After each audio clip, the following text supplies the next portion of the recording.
रात को आसमान की तरफ देखो, क्या दिखता है आपको? टिमटिमाते स्टार्स, दूर चांद, शायद मिल्की वे की एक धुंधली सी रोशनी।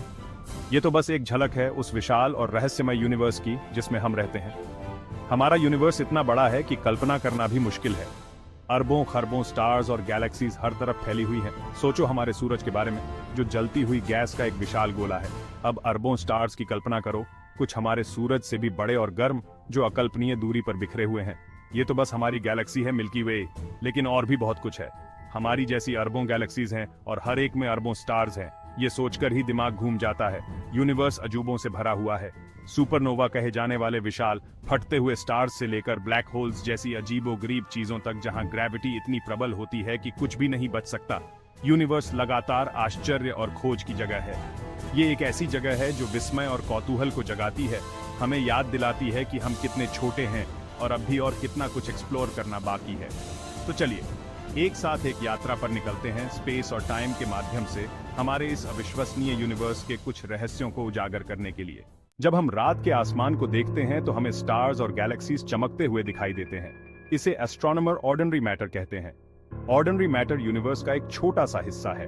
यूनिवर्स में डार्क मैटर और डार्क एनर्जी हैं। हम उन्हें सीधे नहीं देख सकते, लेकिन उनका प्रभाव देख सकते हैं। डार्क मैटर चीजों को खींचता है, जबकि डार्क एनर्जी दूर धकेलता है। डार्क मैटर और डार्क एनर्जी मिलकर यूनिवर्स का 95% हिस्सा बनाते हैं। यह एक विनम्र करने वाला विचार है जो हमें याद दिलाता है कि अभी भी बहुत कुछ ऐसा है जो हम यूनिवर्स के बारे में नहीं जानते हैं। स्टार्स, जो गैलेक्सीज की निर्माण इकाइयां हैं, गैस और धूल के विशाल बादलों में पैदा होती हैं, जिन्हें नेबुले कहा जाता है। जहां ग्रेविटी गैस और धूल को एक साथ खींचती है, उसे तब तक गर्म करती है जब तक कि वह एक चमकदार स्टार में प्रज्वलित न हो जाए। स्टार्स अलग अलग आकार और रंगों में आते हैं। वे अक्सर विशाल संग्रहों में एक साथ समूहीकृत होते हैं, जिन्हें गैलेक्सीज कहा जाता है। कुछ हमारी अपनी मिल्की वे की तरह स्पाइरल शेप्ड हैं, अन्य एलिप्टिकल हैं, विशाल कॉस्मिक फुटबॉल की तरह। गैलेक्सीज टकराते और विलीन होते हैं। हमारा सोलर सिस्टम एक व्यस्त जगह है। यह केवल सूर्य और पृथ्वी के बारे में नहीं है। यह 8 ग्रहों का एक परिवार है। साथ ही उनके चंद्रमा, एस्टेरॉइड्स, कॉमेट्स और ड्वार्फ प्लैनेट्स सभी सूर्य की परिक्रमा करते हैं। बुध, सबसे छोटा ग्रह, एक चट्टानी दुनिया है। शुक्र, घने बादलों में डूबा हुआ सबसे गर्म ग्रह है।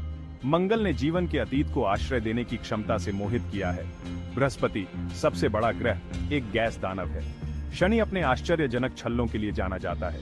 यूरेनस और नेपच्यून बर्फ के दिग्गज बहुत दूर हैं, लेकिन हमारे कॉस्मिक पड़ोस में ग्रहों के अलावा और भी बहुत कुछ है। हमारा यूनिवर्स कैसे शुरू हुआ?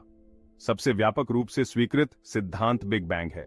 कल्पना कीजिए कि यूनिवर्स में हर चीज, सारा पदार्थ और ऊर्जा एक छोटे से अविश्वसनीय रूप से घने बिंदु में समा गया है। फिर लगभग 13.8 बिलियन साल पहले यह बिंदु अकल्पनीय बल के साथ फट गया। यह विस्फोट, बिग बैंग, स्पेस और टाइम की शुरुआत का प्रतीक था, जैसा कि हम जानते हैं। बिग बैंग के बाद के पहले कुछ क्षणों में यूनिवर्स अविश्वसनीय रूप से गर्म और घना था, लेकिन जैसे जैसे यह फैलता और ठंडा होता गया, कण बनने लगे। अंततः परमाणुओं, स्टार्स, गैलेक्सीज और आज हम जो कुछ भी देखते हैं, उसका निर्माण हुआ। हमारे पास बिग बैंग के प्रमाण हैं। वैज्ञानिकों ने कॉस्मिक माइक्रोवेव बैकग्राउंड रेडिएशन नामक धुंधले विकिरण का पता लगाया है, जो बिग बैंग से बचा हुआ है। यह सृजन की गूंज की तरह है, जो अभी भी पूरे यूनिवर्स में गूंज रही है। बिग बैंग केवल स्पेस में एक विस्फोट नहीं था, यह स्वयं स्पेस की शुरुआत थी।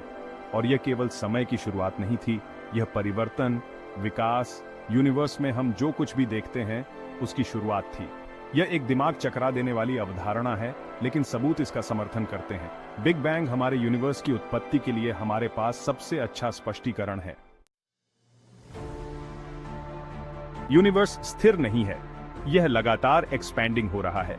किशमिश की ब्रेड बनाने की कल्पना करो। जैसे जैसे ब्रेड ऊपर उठती है, किशमिश एक दूसरे से दूर होती जाती है। हमारे यूनिवर्स में भी कुछ ऐसा ही हो रहा है। गैलेक्सीज किशमिश की तरह हैं, जो उनके बीच की जगह के एक्सपैंडिंग होते ही अलग हो रही है। लेकिन यहाँ आश्चर्यजनक बात यह है कि कोई गैलेक्सी हमसे जितनी दूर है वह उतनी ही तेजी से दूर जा रही है। इसका मतलब है कि यूनिवर्स न केवल एक्सपैंडिंग हो रहा है बल्कि एक्सपैंडिंग तेज हो रहा है। ये ऐसा है जैसे यूनिवर्स को किसी अदृश्य शक्ति द्वारा खींचा जा रहा है, जिसे वैज्ञानिक डार्क एनर्जी कहते हैं। हम नहीं जानते कि डार्क एनर्जी क्या है, लेकिन यह हमारे यूनिवर्स के भाग्य को आकार देने वाली एक शक्तिशाली शक्ति है। एक्सपैंडिंग यूनिवर्स स्पेस और टाइम के माध्यम से एक यात्रा। जब हम दूर की गैलेक्सीज को देखते हैं तो हम उन्हें वैसा ही देख रहे होते हैं जैसा कि वे अरबों साल पहले थे, जब यूनिवर्स छोटा था। यह समय में पीछे मुड़कर देखने जैसा है, जो हमें यूनिवर्स के प्रारंभिक इतिहास की एक झलक देता है। यूनिवर्स का एक्सपैंडिंग खगोल विज्ञान में सबसे गहन खोजों में से एक है, जो ब्रह्मांड की गतिशील और लगातार बदलती प्रकृति को प्रकट करता है। ब्लैक होल्स यूनिवर्स की सबसे रहस्यमय और आकर्षक वस्तुओं में से कुछ हैं। वे स्पेस टाइम के क्षेत्र हैं जहां ग्रेविटी इतनी प्रबल होती है कि कुछ भी नहीं, यहां तक कि प्रकाश भी बच नहीं सकता है। हमारे सूर्य से कई गुना विशाल तारे की कल्पना करें जो अपने आप में ढह रहा है। जैसे जैसे यह ढहता है, इसका ग्रेविटी मजबूत और मजबूत होता जाता है, अंततः इतना तीव्र हो जाता है कि यह एक ब्लैक होल बनाता है।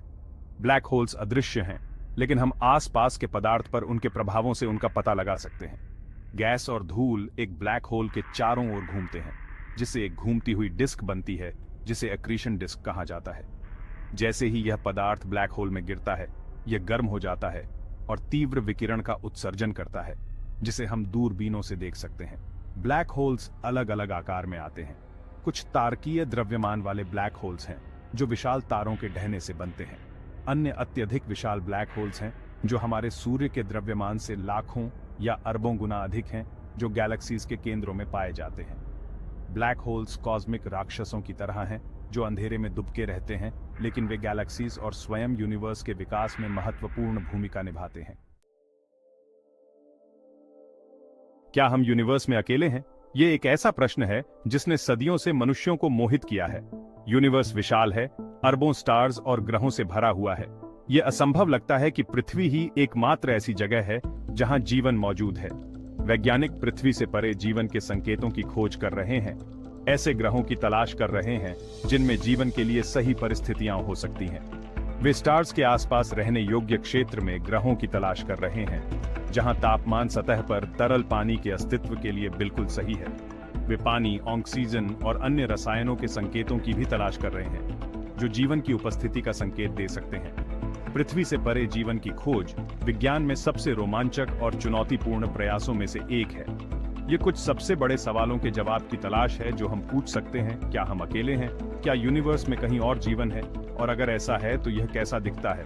जबकि हमें अभी तक अलौकिक जीवन का कोई निश्चित प्रमाण नहीं मिला है, खोज जारी है। हर समय नई दूरबीनें और प्रौद्योगिकियां विकसित की जा रही हैं, जिससे हमें उम्मीद है कि एक दिन हमें अपने पीले नीले बिंदु से परे जीवन का प्रमाण मिल सकता है। डार्क मैटर और डार्क एनर्जी खगोल विज्ञान के दो सबसे बड़े रहस्य हैं। वे अदृश्य शक्तियां हैं जो यूनिवर्स को आकार देती हैं, लेकिन हम नहीं जानते कि वे किस चीज से बनी हैं। डार्क मैटर एक अदृश्य गोंद की तरह है जो गैलेक्सीज को एक साथ रखता है। हम जानते हैं कि यह उन चीजों पर इसके गुरुत्वाकर्षण प्रभाव के कारण है जिन्हें हम देख सकते हैं, जैसे स्टार्स और गैलेक्सीज। डार्क एनर्जी तो और भी रहस्यमय है। यह एक अदृश्य शक्ति है जो यूनिवर्स में हर चीज को अलग अलग धकेल रही है, जिसके कारण यूनिवर्स का एक्सपैंडिंग तेज हो रहा है। वैज्ञानिक यूनिवर्स पर उनके प्रभावों का अध्ययन करने के लिए दूरबीनों और प्रयोगों का उपयोग करके डार्क मैटर और डार्क एनर्जी के रहस्यों को उजागर करने की कोशिश कर रहे हैं। वे उनकी प्रकृति और गुणों के बारे में सुराग ढूंढ रहे हैं, इस उम्मीद में कि एक दिन हम इन मायावी बलों को समझ पाएंगे जो ब्रह्मांड को आकार देने में इतनी महत्वपूर्ण भूमिका निभाते हैं। डार्क मैटर और डार्क एनर्जी का अध्ययन खगोल भौतिकी में सबसे आगे है, जो यूनिवर्स और उसके मूल घटकों की हमारी समझ की सीमाओं को आगे बढ़ा रहा है। प्रकाश एक कॉस्मिक टाइम ट्रैवलर है। यह सबसे तेज गति से यात्रा करता है, लेकिन फिर भी प्रकाश को अंतरिक्ष में दूर की वस्तुओं से हम तक पहुंचने में समय लगता है। जब हम किसी ऐसे स्टार को देखते हैं जो प्रकाश वर्ष दूर है, तो हम उसे वैसा ही देख रहे होते हैं जैसा वह प्रकाश वर्ष पहले था। इसका मतलब है कि दूरबीनें टाइम मशीन की तरह हैं, जो हमें समय में पीछे मुड़कर देखने और प्रारंभिक यूनिवर्स का अध्ययन करने की अनुमति देती हैं। रेडियो वेव्स से लेकर गैमा रेज तक पूरे विद्युत चुंबकीय स्पेक्ट्रम में यूनिवर्स का अध्ययन करने के लिए खगोलविद विभिन्न प्रकार की दूरबीनों का उपयोग करते हैं। प्रत्येक प्रकार का प्रकाश उसका उत्सर्जन करने वाली वस्तुओं के बारे में अलग अलग जानकारी प्रकट करता है, जिससे हमें ब्रह्मांड की अधिक संपूर्ण तस्वीर मिलती है। दूरबीनें यूनिवर्स के लिए हमारी खिड़कियां हैं, जो हमें अपने ही ग्रह से अंतरिक्ष और समय की विशालता का पता लगाने की अनुमति देती है।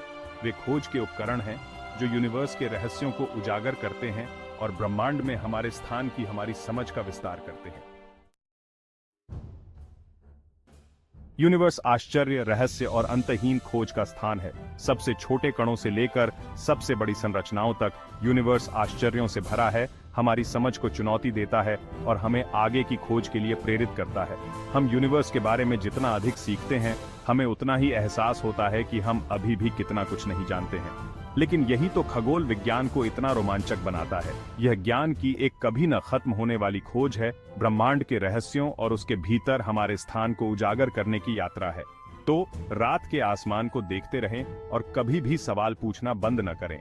यूनिवर्स एक विशाल और विस्मयकारी जगह है और इसमें हमेशा कुछ नया खोजने के लिए होता है।